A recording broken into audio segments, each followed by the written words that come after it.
All right, guys, what's going on? Welcome back to the Gridiron Gurus podcast. Today, me and Nick here are going to continue to recap the 2026 NFL Draft, this time focusing on the top impact player from each team's draft class. We're going to go through all four divisions in the AFC in today's episode, starting with the East Division. The Buffalo Bills, in round five, they picked up a defensive back from South Carolina and Jalen Kilgore. This is a guy I think is going to come in and make some type of impact because I just don't think the Bills have all that talented of a secondary. It's been a pressing issue for a couple of years now. And I know in the early part of the draft, they did pick up Davis Enigmenoson and TJ Parker, two guys that fill needs on their defense. But I think Kilgore, with his versatility, 6'1", 210 pounds, the ability to play safety, line up in the nickel, is going to be something that's impactful for this defense. He's an impressive run stopper. When he's in man coverage, he has good speed. He seems to be in phase of receivers. Still learning in zone, especially when it comes to controlling where he's at in space. It's something that can be coached up most certainly, but I think he's going to play from day one, and he's going to have a big impact for this Bills defense that needs a revamp when it comes to their talent, quite frankly. So I think Jalen Kilgore in round five is going to have a pretty impactful season. Round two for the New England Patriots, they picked up an edge rusher, Gabe Jackas. This is a guy that I was a big fan of during his time at Illinois just because he was so underrated to begin with. A lot of people didn't know who he was, playing at a smaller school in the Big Ten. Definitely a bit of a guy who's overshadowed. Plays with really good leverage, though. Showcases great grip and lateral movement, being a former wrestler in high school, 6'4", 260. This guy has some pretty impressive pass rushing moves as well. I really like his motor. I think in the run game, though, he showcases that size and length, really helps set the edge. And I think he can take on tight ends well. So even if it's not pass rushing production that he's going to bring to the table right away, it's going to be some form or another, and that's going to be against the run as well. So I think that he's going to play a lot. The edge group for New England is definitely a group that's kind of in flux itself. Not the worst by any means, but definitely, the fourth or fifth biggest need on this roster. Round two for the Jets. Really happy with the draft they had. There's a lot of guys on here I think you could pick to be the most impactful for them in 2026. But I think it's quite easy to focus on the secondary, Nick. No interceptions last year. It's not a joke. They had zero picks over 17 games. Not a lucky bounce. Not a ball thrown right to them. Literally nothing, Nick. I don't know how that happens. It's the craziest statistic I've ever seen in the game of football. Pons, though, he's going to come in at corner. And he does have pretty impressive ball skills, twitchy guy with some good short area quickness, showcases the ability to jump on balls and force it out of quarterback's hands, out of his breaks, right into his palms.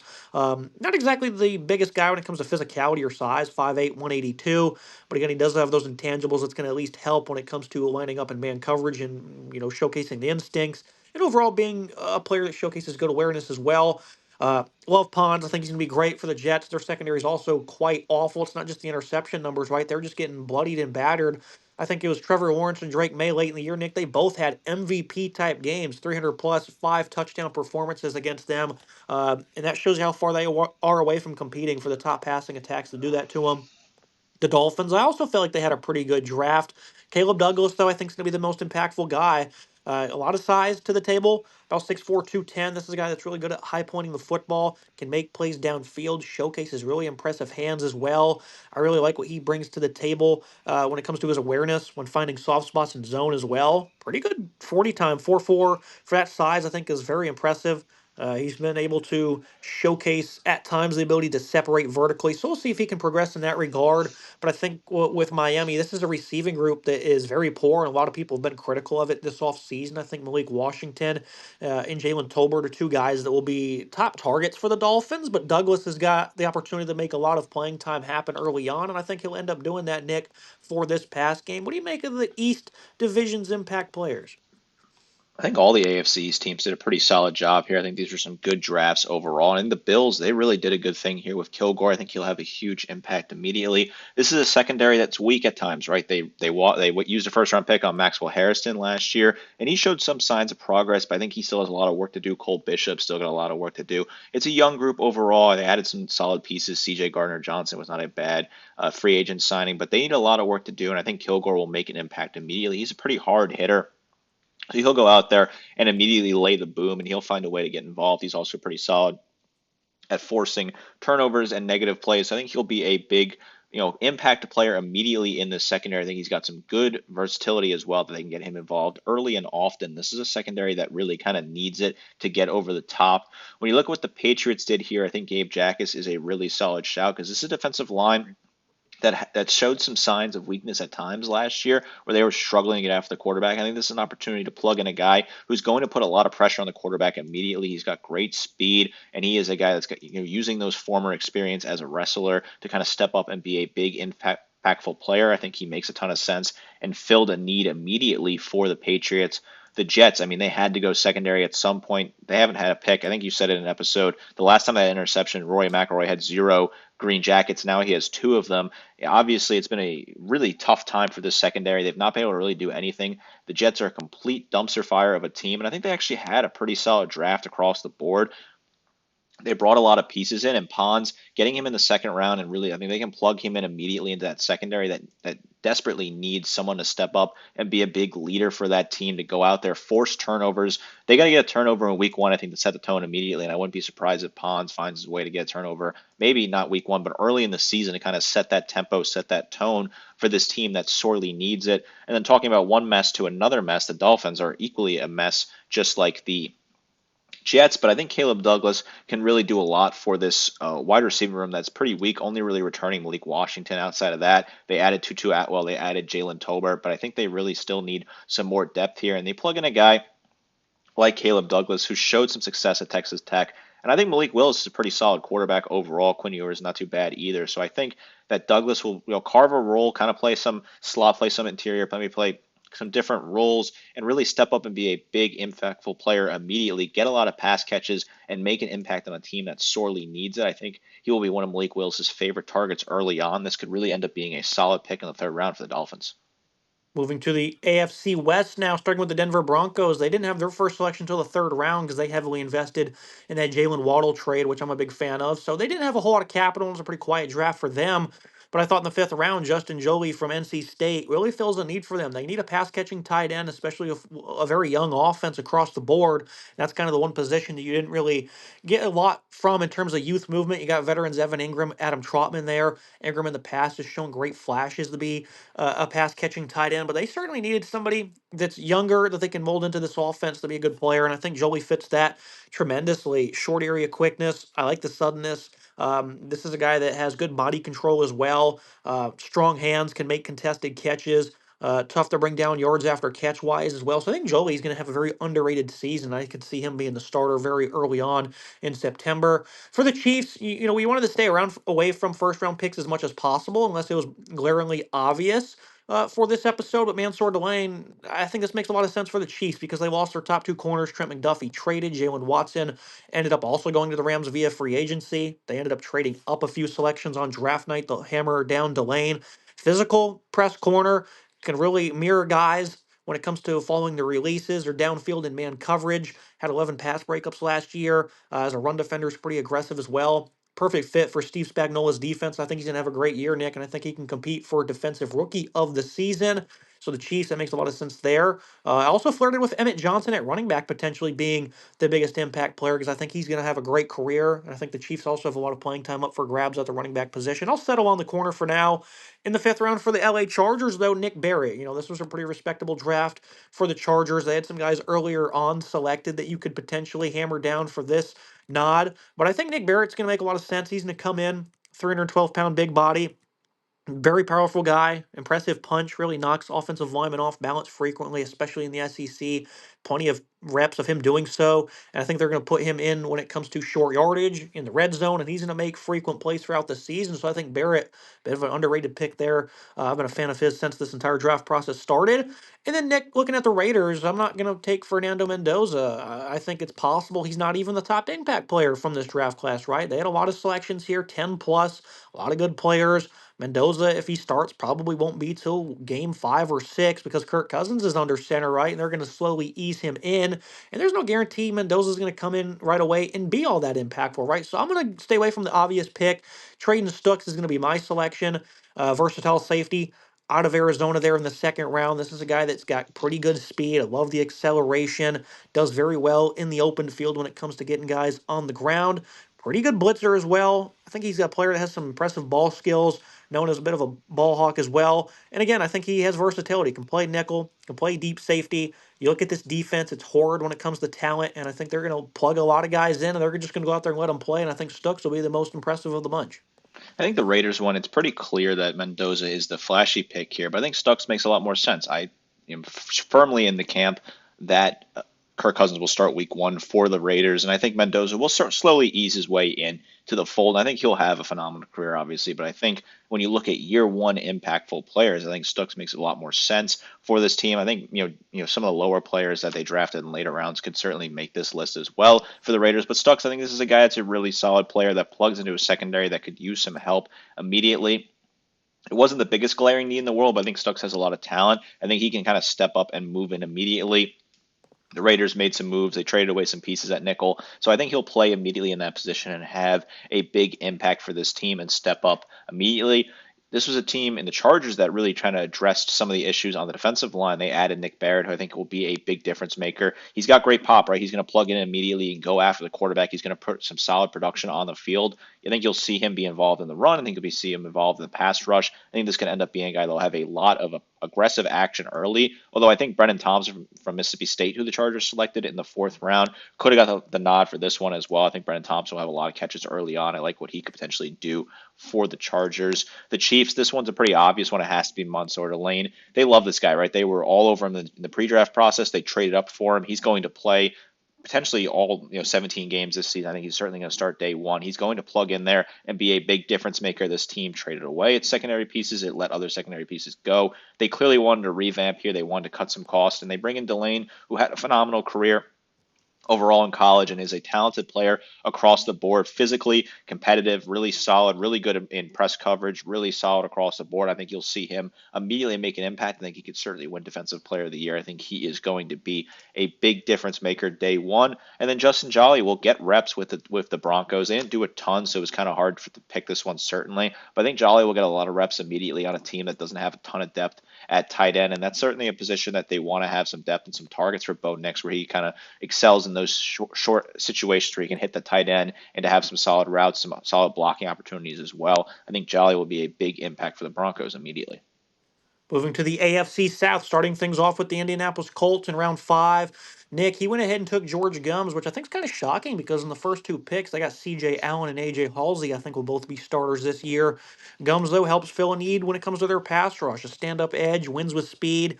He definitely has a lot of inconsistencies when it comes to his overall pass rush outside of speed and as a run blocker. Nick will have to explain that one, but a respectable player coming from the Florida Gators.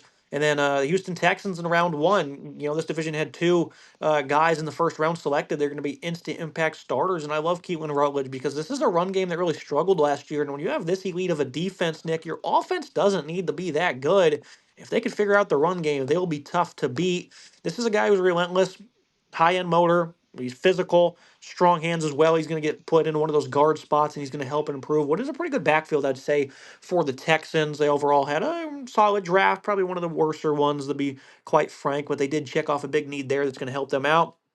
Round two, the Jaguars. Nick originally picked Emmanuel Pregnon, but I overruled him as a Jaguars fan, and I think it's easy to explain this one. And a lot of people have been, dishing out a lot of heat to the Jaguars administration, Nick, for taking Nate Borkircher as early as they did. But the thesis was correct. James Gladstone said that there's going to be a run on tight ends there in day two, and right after this, Nick, there was like 8 more taken, and they probably would have lost their guy, right? And I think the whole idea here that it's a reach makes sense because his pass rushing or his pass catching production, that is, was pretty weak. Only 417 career yards, only a handful of receptions throughout his career. This guy is a perfect fit when it comes to what he can do as a blocker, though. And I mock draft him to this team very often because it made sense. It was in the fifth round, not the second, but he was a perfect fit from the get go. Liam Cohen, he has a vision for this offense. They want to have a power run game that's going to dominate people. And at times last year, it was inconsistent. And I think you're going to add in another tight end here that has physicality, is going to be able to block his tail off, Nick, and especially when it comes to those outside zone runs where this team thrived at times last year. And that's where he's going to have an impact, right? So it's not going to show up on the stat sheet, but when it comes to run game production, the Jaguars, they want to be number one in the NFL when it comes to running the football, and this guy's going to help them get closer to that. And then in round one, Carnell Tate to Ohio State, to the Titans. I love this selection. top receiver in the draft, going to Tennessee to help out Cam Ward. He showed last year that he's the real deal, right? This is going to be a very good quarterback down the stretch. You want to make him happy. It's a very weak wide receiver room for the most part. It's absolutely a work in progress, and this is a very efficient player. He's always getting open, locates the soft spots in zone. He can win downfield with hands or speed. He just does everything very well. Pretty good route runner as well. I mean, he's going to come in and be a productive player, 1,000 yards, I think, this upcoming season. So the fourth overall pick, Nick, is my favorite one out of all on the screen.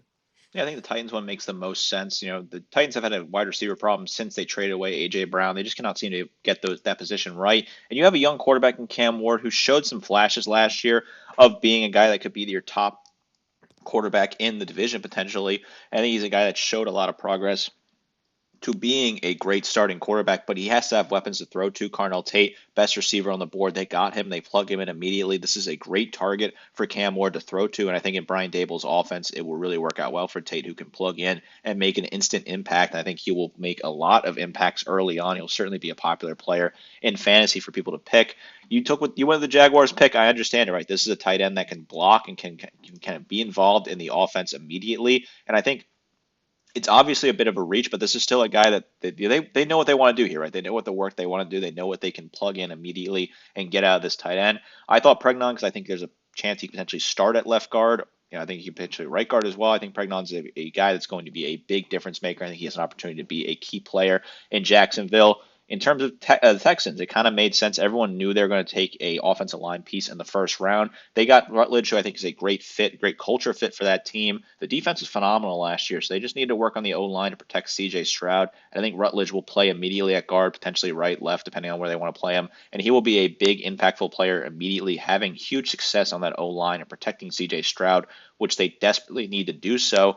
The George Gums one is really, I think this is a guy that just has a lot of untapped potential, and this is a Indianapolis team that needs to find some pressure on the quarterback here. I like some of the moves they made in the offseason, but overall, I still think they need to find a way to get more pass rush, put more production to kind of relieve some of the pressure on that secondary that showed some weaknesses last year. This is a guy that Gums, I think he will break out and be pretty strong come the end of the season. I think he'll have a good attack on the defensive line, find a way to come off that left side and create big impacts for this Colts team.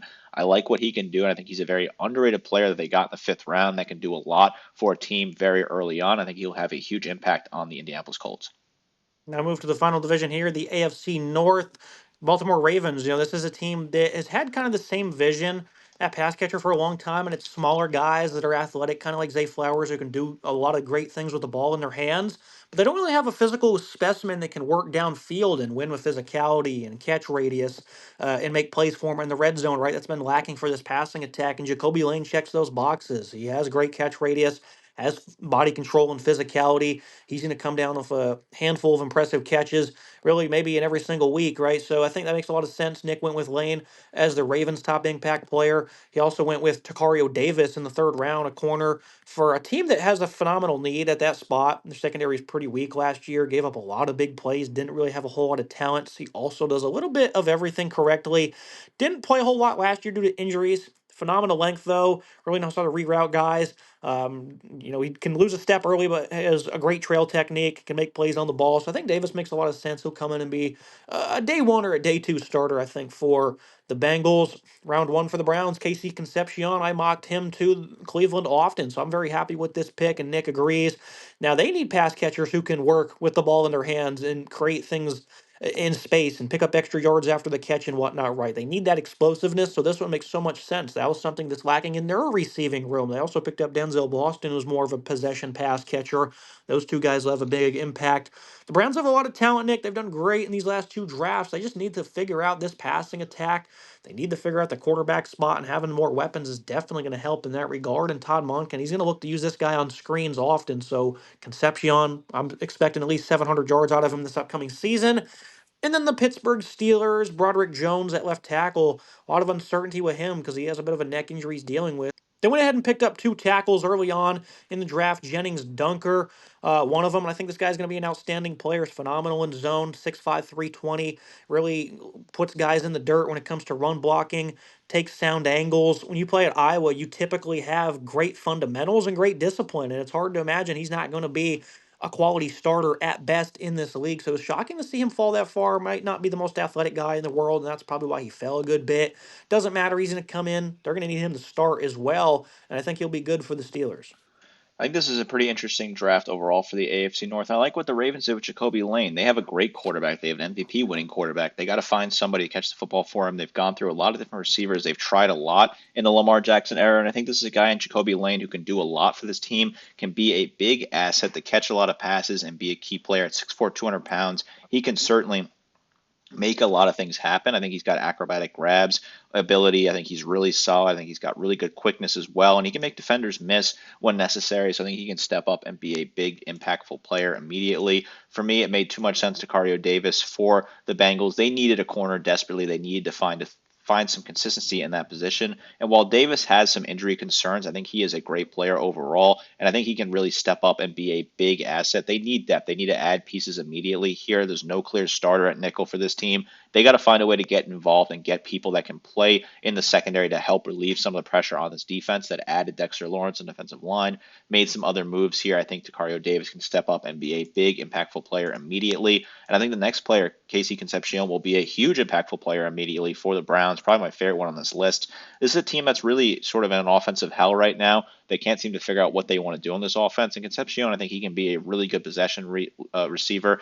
A little bit of issues with the drops, but I think he can work on that. He's got great yard after catch. He's really solid in getting to open space. He's got great speed to kind of step up and really burst past those defenders. And I think that even, it really doesn't matter who's going to play quarterback right now. I think you need people to throw to, and Concepcion really steps up and is that big key asset for this team. I thought Denzel Boston was good as well, but I think KC will get more of the receptions early on and be a big, impactful player. And the Steelers, I think this is a really good pick for them, getting Jennings Dunker, who will play immediately for this team. They got to find a way to protect whoever's playing quarterback for them. They have some questions on the line in terms of injuries and depth. I think adding Jennings Dunker, who is a really solid prospect coming out of Iowa offensive tackles, you know what you're going to get.